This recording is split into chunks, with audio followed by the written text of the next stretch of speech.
Assalamualaikum warahmatullahi wabarakatuh.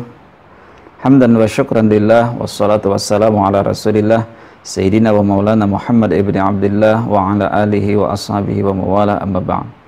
Kaum muslimin dimanapun anda berada, para mahasiswa Fakultas Syariah YIN Palangkaraya yang memprogramkan mata kuliah Usul Fikih 1, alhamdulillah pada hari ini kita bisa melanjutkan perkuliahan kita. Materi yang akan kita bahas pada hari ini adalah terkait dengan istishab. Istishab sebagai metode penggalian hukum Islam, atau istishab sebagai metode penetapan hukum Islam. Sebelum perkuliahan ini dimulai, marilah kita bersama-sama membaca basmalah. Bismillahirrahmanirrahim. Saudara sekalian, yang kita bahas pada hari ini adalah istishab. Istishab. Silakan bisa menulis metode atau materi yang kita bahas pada hari ini. Kita lanjut ya. Apa itu istishab? Istishab itu adalah secara logawi, secara bahasa, istishab itu yaitu artinya adalah istimrarus suhbati. Istimrarus suhbati. Ini berasal dari istashaba yastashibu istishaban, istaf'ala yastaf'ilu istif'alan. Jadi makna istishab adalah istimrarus suhbati. Kalau kata as-suhbah bisa diartikan, bisa dilihat di sini, as-suhbah itu artinya sahabat atau teman. Kalau istimrar diartikan selalu atau terus-menerus. Berarti di sini maksudnya adalah selalu menemani atau selalu menyertai, selalu menjadi sahabat, selalu menjadi teman, begitu. Istimrarus suhbati berarti dimaknai selalu menemani atau selalu menyertai. Barangkali bisa dipahami makna logawi dari istishab. Oke, kita lanjut. Intinya adalah istishab itu adalah selalu menyertai atau selalu menemani. Nah, sedangkan secara terminologi, secara istilah, Imam Asy-Syaukani yang punya kitab Irsyadul Fuhul, dalam usul fikih beliau adalah kitab Irsyadul Fuhul. Kalau dalam ilmu hadis beliau punya kitab Nailul Autar. Nah, beliau mengatakan bahwasanya istishab itu adalah ma sabata fi zamanil madhi fal aslu baqa'uhu fi zamani al mustaqbali. Innama sabata fi zamani, apa yang pernah berlaku secara tetap fi zamanil madhi, secara tetap pada masa lalu, fal aslu baqa'uhu fi zamanil mustaqbal, maka pada prinsipnya tetap berlaku pada masa yang akan datang. Istishab itu adalah apa yang telah berlaku pada masa yang lalu, maka tetap berlaku pada masa yang akan datang. Ada aturan, aturan ini sudah ada pada masa yang lalu dan sudah berlaku pada masa yang lalu, dan kemudian akan tetap terus berlaku pada masa yang akan datang. Nah, itulah makna yang berkaitan dengan istishab, atau pengertian istishab itu adalah yang seperti kita gambarkan ini.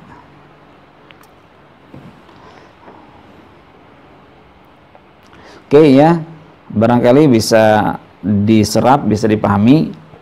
Kemudian kita lanjut, ada pengertian dari Ibnu Qayyim al-Jauziyah. Ini dari kalangan Hambali, dari ulama Hambali. Beliau punya kitab I'lam al-Muwaqqi'in.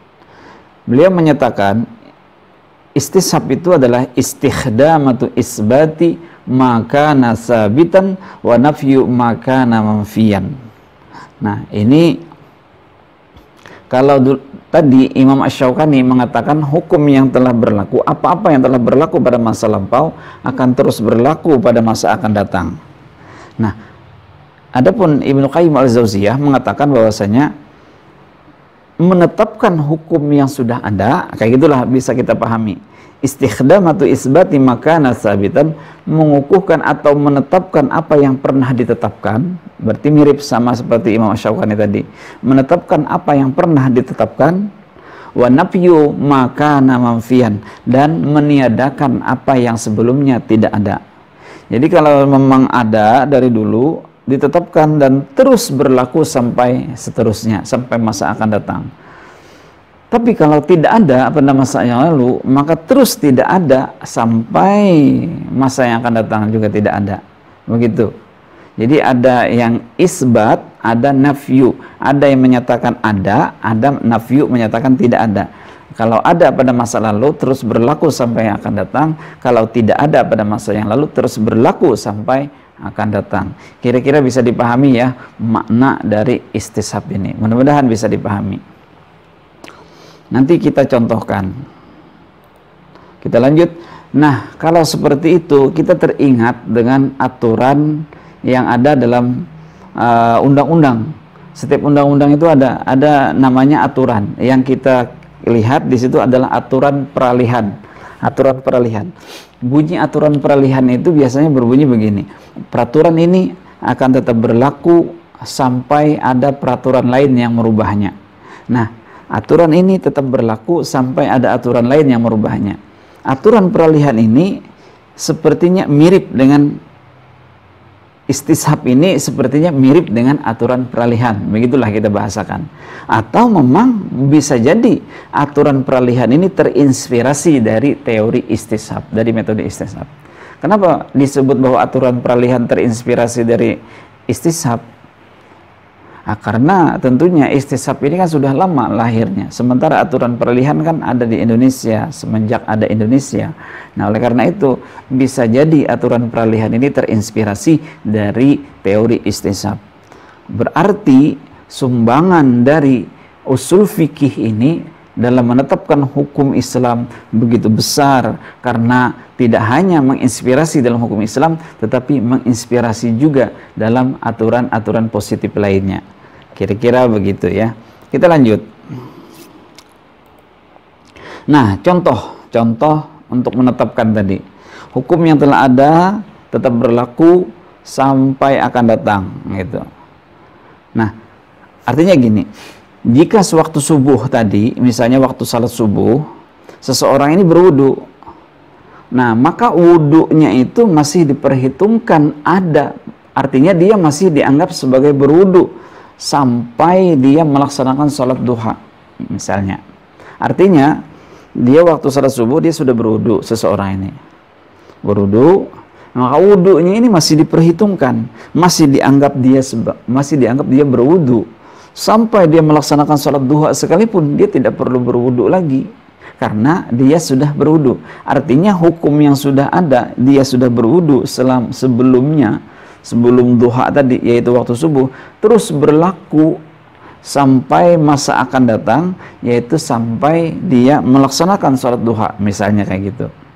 Nah, selama tidak ada bukti bahwa ia batal, baik mencium baunya, atau mendengar bunyinya, atau mungkin ada orang yang menyaksikan, atau mungkin ada orang yang mendengar dia mengeluarkan angin, maka selama itu pula dia dalam keadaan berwudu. Seorang ini misalnya saya berwudu tadi pagi, lalu kemudian setelah sholat subuh berzikir, berwirid, kemudian apalagi sarapan.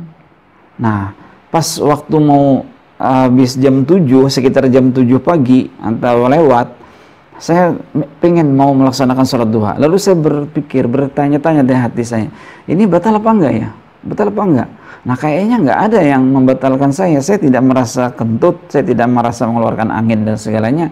Oh, kalau seperti itu berarti dan orang lain pun juga enggak ada yang menyaksikan. Saya tanya juga dengan anggota keluarga saya misalnya, saya tadi mengeluarkan angin enggak?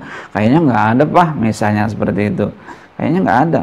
Biasanya misalnya anak bilang, bapak misalnya, atau istri mengatakan misalnya, Bian, kalau biasanya mengeluarkan angin itu pasti suaranya kencang sekali, seperti bom gitu. Nah, ini kayaknya nggak ada kedengaran kayak gitu. Berarti ini meyakinkan bahwasanya kita masih dalam keadaan berwudu dan tidak ada saksi bukti yang menyatakan bahwasanya kita itu sudah batal. Nah, inilah yang disebut dengan istishab. Artinya dia menetapkan hukum yang sudah ada sebelumnya sampai selanjutnya sampai ada bukti lain yang menyatakan bahwasanya hukum itu tidak berlaku lagi. Contohnya adalah berwudu ini tadi. Kira-kira bisa dipahami ya, jelas kira-kira, mudah-mudahan bisa dipahami. Lanjutnya, nah, untuk meniadakan pada masa lalu tidak ada hukum sesuatu, maka tetaplah tidak ada hukum sesuatu itu sampai ada hukum baru yang menyatakannya. Namun ini dalam bentuk nafi, dalam meniadakan ini sepertinya kita harus berhati-hati. Ini seperti yang saya katakan di sini. Kenapa? Karena bisa jadi ini tidak semutlak seperti yang dikatakan orang. Ada orang mengatakan bahwa oh itu nggak ada di zaman Nabi. Kalau tidak ada di zaman Nabi berarti tidak perlu, nggak ada di zaman hari ini. Nah ini bahaya juga. Kalau semuanya dipukul rata, digeneralisasi, ini nggak ada di zaman Nabi. Kalau tidak ada di zaman Nabi maka tidak boleh. Nah muka kita ini nggak ada di zaman Nabi. Nah kalau kita memahami secara mutlak seperti itu, makanya kata saya ini harus hati-hati. Nah kalau muka kita ini nggak ada di zaman Nabi berarti kita nggak boleh ada, kayak gitu ceritanya. Makanya hati-hati. Nah ini nanti mengarahkan pada pembid'ahan praktek amal ibadah orang lain. Nah kalau kita tidak hati-hati memaknai istishab ini. Oleh karena itu kita perlu hati-hati, gitu. Intinya adalah hati-hati. Nah, bagaimana bentuk-bentuk istishab? Kita beralih ke materi yang lain, pokok bahasan yang lain, yaitu bentuk-bentuk istishab. Ada beberapa bentuk istishab yang kita bahas pada hari ini. Yang pertama adalah istishabu hukmil ibahati al-asliyati. Maksudnya adalah istishabu hukmil ibahati al-asliyati, menetapkan keberlakuan hukum yang bermanfaat untuk manusia adalah boleh. Menetapkan hukum, maksudnya keberlakuan hukum yang bermanfaat, apapun yang bermanfaat itu adalah boleh, kayak gitu. Apapun yang bermanfaat itu adalah boleh selama belum ada yang melarangnya. Nah ini yang harus kita tekankan. Apapun yang kita lakukan sepanjang itu bermanfaat itu adalah boleh selama tidak ada dalil yang melarangnya. Saya ulangi lagi, bentuk istishabnya ini adalah membolehkan melakukan sesuatu. Bentuk istishab yang pertama adalah membolehkan melakukan setiap sesuatu. Apapun yang dilakukan boleh selama belum ditemukan adanya dalil yang melarangnya. Ingat ya, selama belum ada dalil yang melarangnya. Nah, bentuk ini digunakan dalam muamalah biasanya. Ini bentuk ini digunakan dalam muamalah. Kalau dalam akidah atau ibadah, ya bukan. Dalam akidah, ya bukan masalah itu. Banyak dalam masalah muamalah. Misalnya, seseorang boleh berusaha apa saja, buka usaha apa saja, dari macam A sampai Z, buka usaha apa saja sesuai dengan kreativitas yang ditemukannya, boleh. Berbisnis apa saja boleh, melakukan transaksi akad apa saja boleh, sampai ada dalil yang melarang usahanya itu.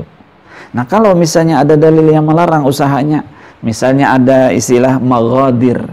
Pertama ada maisir, yaitu judi. Gha itu adalah gharar, tipu menipu, tidak jelas, gharar. Kemudian maghadir, nya itu adalah dirar, memudaratkan, ra-nya adalah riba. Nah, usaha apapun yang dilakukan selama tidak ada maisir, tidak ada gharar, tidak ada dirar, tidak ada riba, boleh dilakukan. Tetapi kalau misalnya dalam usaha itu ada mengambil untung-untungan, atau mungkin memudaratkan orang lain, atau mungkin usahanya nggak jelas, investasi kata orang, investasi di mana? Apanya sih yang diinvestasi? Gimana prosedurnya, bagaimana pelaporan keuangannya, nggak ada, maka berarti itu adalah termasuk dengan larangan. Nah, jadi apapun yang dilakukan, ini bentuk dari istishab yang pertama. Apapun yang dilakukan boleh sampai ada dalil yang melarangnya. Barangkali bisa dipahami ya bentuk yang pertama. Yang kedua, yang selanjutnya adalah istishabul adamil asli au al-bara'atul asliyatu. Ya, bahwasanya intinya itu adalah pada dasarnya setiap orang itu terlepas beban hukum. Istishabul adami al-asli awil bara'atul asliyah. Pada dasarnya kita itu tidak ada kena beban hukum. Setiap orang pada dasarnya terlepas dari beban hukum sampai ada dalil yang menyatakan bahwasanya dia kena beban hukum itu. Anda atau kita siapapun, ada seseorang dia tidak mau kuliah, tidak mau sekolah, berarti dia tidak kena beban hukum dalam artian kaitannya dengan perkuliahan atau sekolahnya. Tapi ketika dia masuk melangkahkan kaki menuju kampus, mulai masuk ke dalam halaman kampus, maka dia sudah ada wajib dikenakan beban hukum. Apa beban hukumnya? Pertama, bisa jadi bahwasanya berpakaiannya. Yang kedua, bahwasanya dari tata cara berkomunikasinya. Ketiga, bahwasanya banyak peraturan-peraturan di dalam kampus atau di sekolah. Yang keempat, ada tugas-tugas yang harus dilaksanakan oleh mahasiswa. Yang kelima, bahwasanya dia harus mengikuti aturan yang ada di kampus.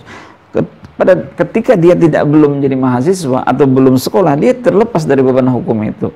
Tapi ketika dia sudah mulai masuk ke kampus, masuk ke sekolahan, dia sudah masuk dalam beban hukum. Nah, pada dasarnya orang itu tidak ada kena beban hukum sampai ada dalil yang menyatakan bahwasanya dia kena beban hukum. Itu ya contohnya. Contoh yang ada dalam slide ini, seseorang tidak dapat dikatakan bersalah sampai ada dalil, ada bukti yang menyatakannya bersalah. Yang kita istilahkan hari ini itu adalah asas praduga tak bersalah. Nah, sekali lagi saya katakan, asas praduga tak bersalah itu bisa jadi terinspirasi dari bentuk istishab ini. Seseorang tidak bisa dikatakan bersalah, walaupun ada orang mengatakan dia yang melakukan kesalahan itu. Tapi selama belum ada bukti yang menyatakan bahwasanya dia melakukan kesalahan, maka dia disebut sebagai tidak bersalah. Dia tidak kena beban hukum. Sampai dia kena beban hukum mempertanggungjawabkan yang dilakukannya ketika ada bukti yang menyatakan bahwasanya dia adalah menerima beban hukum itu tadi, atau dia yang bersalah. Kira-kira bisa dipahami ya, mahasiswa sekalian. Lanjutnya adalah yang ketiga, masih contoh, selama tidak ada kewajiban selain dari yang diwajibkan di dalam Islam, maka tetaplah tidak ada kewajiban. Nah, ini yang maksud dari kaidah itu tadi. Pada dasarnya setiap orang terlepas dari beban hukum, maka selama tidak ada bukti bahwa orang itu dapat dibebankan hukum, maka selama itu pula ia tidak dikenakan wajib hukum. Nah, ini sudah kita jelaskan tadi, mudah-mudahan masih bisa diingat, mudah-mudahan sempat mencatatnya dari apa yang setelah kita sampaikan ini. Selanjutnya, nah kita masih beban masalah ini tadi. Orang gila tetap tidak dibebankan hukum selama ia gila, dan ia baru dikenakan hukum ketika dia sadar dari gilanya. Makanya bagi orang yang tidak mau kena beban hukum, nah, jadilah orang seperti itu. Atau ada orang yang tidak mau mengerjakan apa yang diwajibkan oleh Allah Subhanahu wa taala. Nah, karena dia belum balik misalnya, atau dianggaplah dia masih kecil, maka teruslah dia selamanya terus jadi dalam keadaan yang kecil, dalam keadaan yang kecil, bayi misalnya, nggak mau besar-besar dia nggak mau, bukannya nggak mau dia besar, karena kalau besar akan dikenakan wajib hukum. Nah, kalau tidak mau, maka tetaplah jadi bayi. Istilahnya kayak gitulah. Yang kedua, seseorang disebut tidak punya hutang selama tidak ada bukti bahwa ia punya hutang. Nah, ini bahaya nih. Makanya zaman yang serba tertulis hari ini, kalau ada proses utang piutang di antara kawan kita sekalipun, bahkan maaf, kita bukannya tidak percaya, tapi bisa jadi kita yang lupa, kayak gitu. Bukannya apa-apa gitu. Tapi bisa jadi kita sendiri yang lupa. Nah, kasihan orang yang punya utang dengan kita, karena akhirnya nanti akan mempertanggungjawabkan di hadapan Allah. Tetapi di hukum dunia ini, selama tidak ada bukti bahwasanya seseorang itu punya utang dengan seseorang, anggap saja A dan B, atau saya dengan orang lain, saya pernah utang dengan orang, saya pinjam utang, Mas atau Kak atau Pak, saya pinjam uang dulu ya. Nah, lalu dikasih orang pinjaman uang, saya bilang nanti minggu depan Pak, nah minggu depan akan saya bayar. Ya udahlah, karena orang ini percaya dengan saya, dikasihkan ya uang 500.000 misalnya, ini uang 500.000. Tapi tolong Pak ya, minggu depan Bapak harus kembalikan uangnya itu. Oke, kata saya, siap. Berselang pada minggu depan, datang orang ini. Orang ini datang, menagih utang. Pak, Bapak kemarin kan janji mau bayar utang. Nah, saya ini dalam kaitannya kaidah ya, dalam kaitannya metode ini. Saya karena waktu-waktu saya ngutang kemarin nggak ada saksi, tidak ada kwitansi, tidak ada tertulis dan segalanya, hanya semata-mata kepercayaan, maka bisa saya berkilah. Saya bisa menyatakan bahwa saya tidak punya utang dengan dia. Saya bilang, kapan saya berutang Pak? Lah, kemarin kan Bapak bilang bahwasanya minggu depan Bapak akan bayar. Nah, ya kata saya kan, bukti bahwa saya punya utang dengan sampean itu di mana? Ada nggak buktinya? Nggak ada nggak ada Pak. Kan kita berdoa aja, Allah dengan kita aja yang tahu ini, malaikatnya juga. Nah, itu nggak bisa dibuktikan kata saya. Selama tidak ada bukti, saya merasa tidak punya utang dengan Anda. Nah, selama seseorang ini tadi tidak bisa menghadirkan bukti bahwasanya saya punya utang dengan dia, maka selama itu pula saya dianggap tidak punya utang. Walaupun pada dasarnya saya punya utang dengan dia, tapi ceritanya saya ingin berkilah begitu. Masalah dosa itu kan lain lagi ceritanya. Dosa ya tetap berdosa. Tetapi dalam artian kayak gini, artinya pada dasarnya kita itu terlepas dari beban hukum. Sampai ada dalil atau bukti yang menyatakan bahwasanya kita berkewajiban. Nah, maka berarti kalau utang piutang atau pinjam buku sekalipun harus dicatat. Kadang yang pemalar, kadang bukannya maksudnya pemalar, enggak. Tapi supaya hati-hati gitu aja. Lanjut ya. Yang ketiga, seseorang tidak bisa disebut sebagai suami selama tidak ada bukti bahwa keduanya sebagai suami istri. Nah, ini hati-hati juga. Ketika ada pernikahannya memang betul lah istilahnya sesuai rukun dan syarat, hanya saja tidak bisa dibuktikan. Orang yang menyaksikan waktu dia menikah dulu sudah meninggal, atau jauh udah pindah kemana-mana, atau mungkin kedua suami istri ini udah mukim ke daerah yang lain. Nah, ketika ditanya orang, mana surat suami istri, mana bukti sebagai suami istri, tidak bisa menghadirkan, maka bisa jadi kekuatan seseorang tidak bisa disebut sebagai suami. Nggak bisa, hukum nggak bisa menerima bahasanya ini adalah sebagai suami Anda atau ini adalah sebagai istri Anda. Karena apa? Karena tidak ada bukti yang menyatakan bahwasanya Anda berdua sebagai suami istri. Maka berarti pencatatan akad nikah itu penting. Nah, gitu. Lanjut. Istishabud dalil ma'ihtimalil mu'arid. Nah, dalil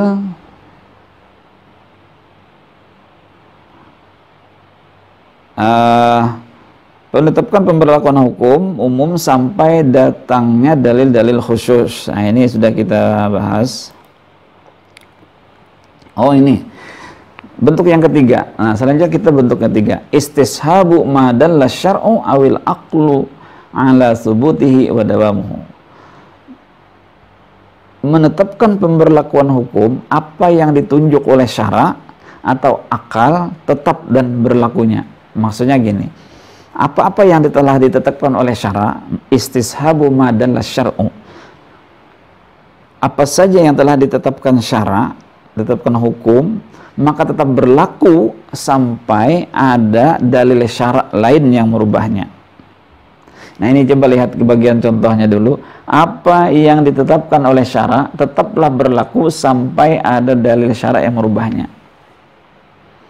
Dalil syara itu kan kalau zaman Rasulullah kan ada istilah nasakh. ada istilah nasakh itu maksudnya dalil ini ada dua dalil yang satu itu dulu keluar diturunkan oleh Allah, lalu datang lagi dalil yang kedua. Nah, bisa saja dalil yang kedua ini menasakh, menggantikan hukum dalil yang pertama atau membatalkan hukum dalil yang pertama. Nah, selama tidak ada yang menasakh, maka dalil yang pertama itu tadi tetap terus berlanjut. Nah, kayak gitu. Nah, kalau dalam ayat khamar misalnya, kayak khamar pernah kita bahas dulu kan, khamar itu kan setidaknya ada 3 ayat. Yang pertama bahwasanya khamar itu ada manfaatnya tapi banyak mudaratnya dan dosanya lebih besar daripada manfaatnya. Itu yang pertama. Lalu turun yang kedua, janganlah la taqrabus shalah wa antum sukara, janganlah kamu salat sementara kamu dalam keadaan mabuk. Nah, berarti dalil yang pertama ini tadi sudah ternasah karena datang ayat yang kedua. Berarti selama salat tidak boleh mabuk. Nah, intinya kayak gitu. Nah, setelah itu datang lagi ayat yang ketiga, fajtanibu innamal khamru wal maisir, dan selanjutnya fajtanibuhu la'allakum tattaqun, la'allakum turham. Bahwasanya tinggalkanlah. Nah, ini perintah larangan mutlak, ditinggalkan khamar itu tadi. Berarti ada 2 ayat yang sebelumnya ini tidak berlaku lagi. Istilahnya kayak gitulah. Makanya dalil ini tetap berlaku sampai ada dalil lain yang merubahnya. Atau hukum yang ditetapkan melalui akal, apa yang telah ditetapkan oleh akal juga tetap berlaku sampai ada aturan lain yang merubahnya. Seperti adat istiadat. Adat istiadat ini kan dilahirkan dari pola pemikiran, walaupun juga ada didasari oleh dalil. Ada adat istiadat, banyak kan adat istiadat yang tidak bertentangan dengan syara, maka tetap berlaku. Kita ingat kajian kita tentang metode uruf yang lalu. Nah, apapun yang kita tetapkan melalui akal tetap berlaku selama dia tidak bertentangan dengan syara. Oke ya. Jadi adat istiadat ini bisa awil aqlu ala subutihi wa dawamihi, bahwasanya dia tetap berlaku dan terus menerus apa yang telah ditetapkan oleh akal melalui salah satunya adalah adat, dan dikaji juga melalui uruf. Nah, selama dia tidak bertentangan maka adat istiadat terus berlanjut. Nah, kayak gitu. Oke, bisa dipahami. Kita lanjutkan.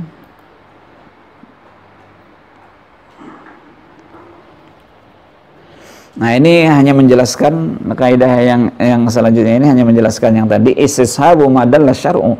Bentuk istishab di atas dirinci kembali oleh bentuk lain, istishabul umumi awin nafsi ila wurudil mughayyir. Meneruskan memberlakukan hukum umum atau nas sampai datangnya ketentuan hukum lain yang merubahnya. Ini sudah kita jelaskan ya. Hukum ini, ayat ini tetap berlaku sampai ada ayat lain yang merubahnya, kayak gitu. Nah, selanjutnya yang keempat adalah istishabul hukmi as-sabiti bil ijma'. Menetapkan pemberlakuan hukum yang telah ditetapkan oleh ijma'. Ijma' itu sudah tahu kan, ijma'. Dulu kita pernah membahas juga, ijma' itu adalah kesepakatan para ulama. Ada ijma' sharih, ada ijma' sukuti. Ijma' sharih itu adalah ijma' yang disepakati oleh seluruh ulama di dunia Islam.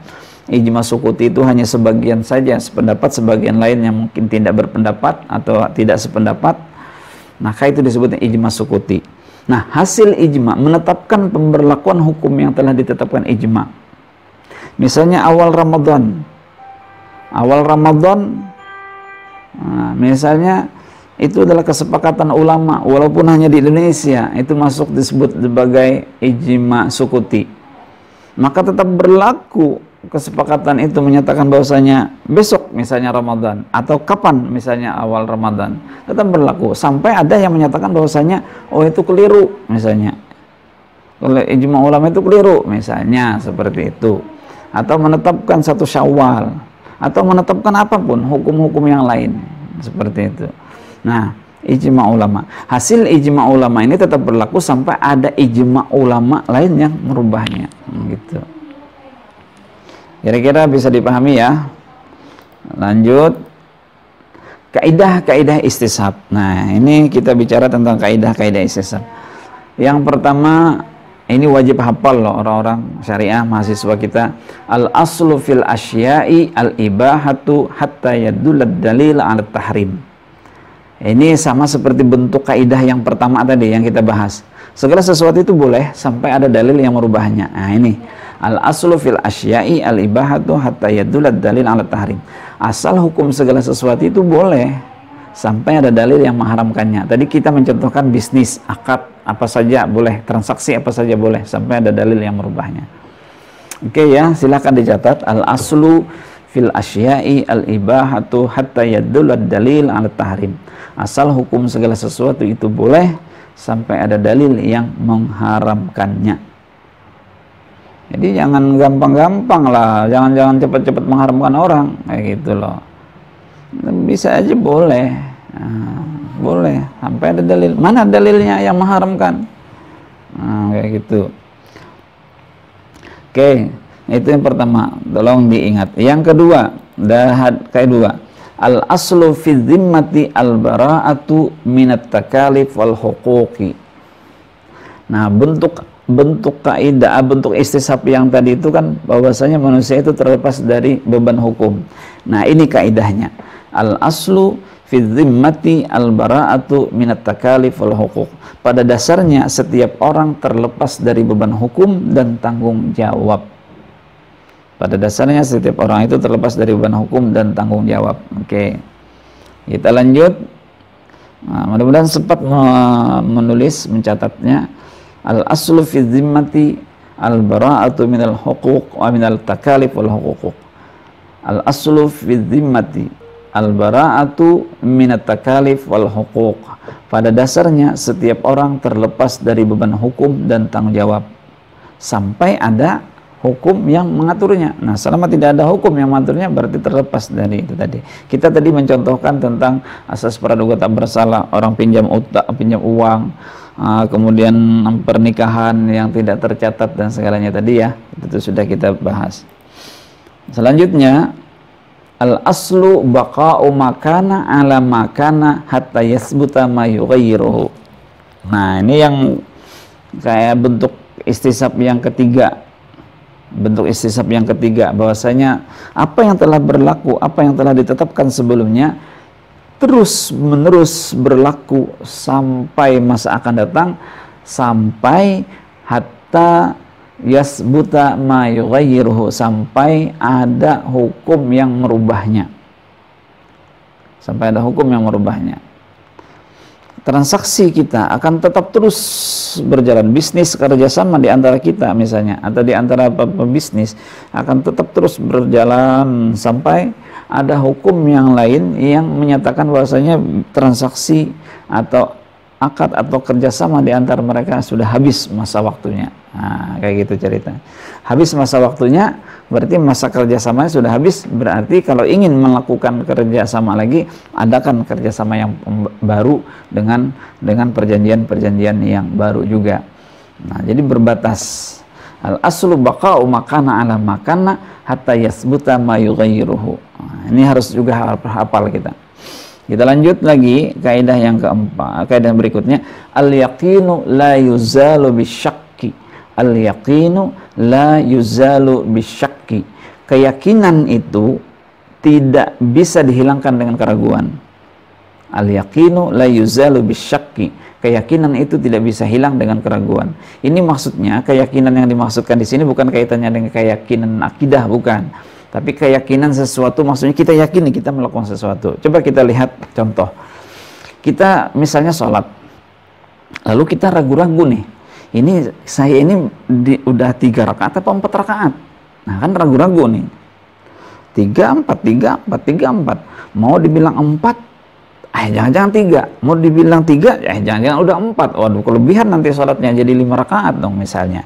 Maka karena keyakinan itu tidak bisa dihilangkan dengan keraguan, berarti yang lebih yakin itu adalah 3. Ambil yang 3. Oh, yakinnya saya 3. Masalah sudah 4 terserah aja. Daripada saya ngambil 4, ternyata mungkin 3, berarti kurang dong saya. Nah, kalau kelebihan tak masalah itu. Nah, modelnya kita berpikir begini. Al yaqinu la yuzalu bisyak. Keyakinan itu tidak bisa dihilangkan dengan keraguan. Karena 3 masih ragu-ragu kita. Tapi kalau 4 kita masih ragu-ragu. Jangan 4 rakaat misalnya. Nah, kalau ambil kita 3 rakaat, berarti nambah 1 lagi, misalnya salat zuhur atau salat asar atau salat isya, maka itu yang meyakinkan. Walaupun pada kenyataannya nanti setelah salam ada orang mengatakan, oh kita tadi 5 rakaat, nah, bonus 1 rakaat misalnya, tak masalah. Yang kedua, di warung kita ragu-ragu nih, makan kue nih, wadah ini berapa? 2 apa 3? 2 apa 3 makan wadah ini.